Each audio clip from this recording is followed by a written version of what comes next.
નડિયાદના પીપલક ગામે આવેલા વસંત વિહાર સોસાયટીમાંથી દીપડો પકડાયો હતો। સ્થાનિકોએ વન વિભાગને જાણ કરતા વન વિભાગે આ દીપડો ઝડપ્યો હતો।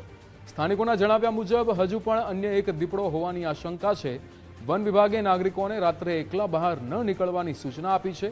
પીપલક ગામ નડિયાદ શહેરની બાજુમાં આવેલું છે, જે હોવાથી ત્યાં સ્થાનિકોને ચિંતા પણ થઈ છે। ત્યારે શહેરી વિસ્તારમાં દીપડો ઘૂસતા આસપાસના રહીશો ચિંતિત થયા છે।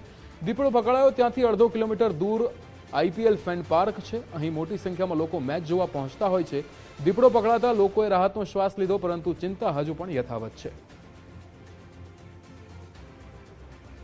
વસંત વિહાર સોસાયટીમાં દીપડો પકડાયો હતો। અહીંયા સ્થાનિકોએ વન વિભાગને બોલાવ્યા અને વન વિભાગે એક દીપડાને ઝડપ્યો હતો, પણ હજુ પણ સ્થાનિકો આક્ષેપ કરી રહ્યા છે કે હજુ એક વધુ દીપડો અહીંયા હોવાની આશંકા છે। ત્યારે વન વિભાગે નાગરિકોને રાત્રે બહાર ન નીકળવાની સૂચના તો આપી છે, પણ અહીંયા સ્થાનિકોમાં ચિંતા વધુ થઈ રહી છે, કારણ કે અન્ય એક દીપડો હજુ પણ ફરી રહ્યો હોવાની અહીંયા સ્થાનિકોએ વાત કરી હતી। ત્યારે શહેરી વિસ્તારમાં દીપડો ઘૂસતા જે આસપાસના રહીશ વિસ્તાર છે ત્યાં પણ લોકોમાં ચિંતા થઈ રહી છે।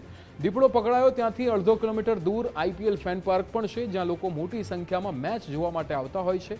એક દીપડો પકડાયો ત્યારે લોકોએ રાહતનો શ્વાસ લીધો છે, પરંતુ હજુ પણ ચિંતા યથાવત છે।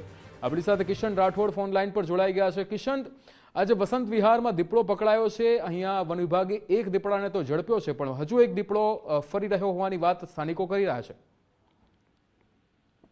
જી, વાત કરવામાં આવે તો નડિયાદના પીપલક ગામ પાસેથી સમીર વચ્ચે વસંત વિહાર સોસાયટીમાંથી દીપડો પકડાયો હતો।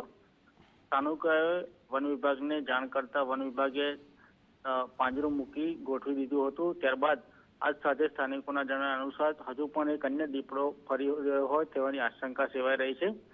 હાલ તો વન વિભાગની નાગરિકોને અપીલ છે કે અહીંયા તમારે રાત્રિના સમયે જવું નહીં અને નજીકમાં જ આઈપીએલનો ફેન પાર્ક ચાલી રહ્યો છે। આ બાબતે વન વિભાગ દ્વારા સ્થાનિક લોકોને ચેતવણીના ભાગરૂપે પોતાનું ઘર છોડીને કામ સિવાય બહાર ના નીકળવા માટે અપીલ પણ કરવામાં આવી રહી છે। જી બિલકુલ, સમગ્ર માહિતી સાથે આપ જોડાયા બદલ આપનો આભાર।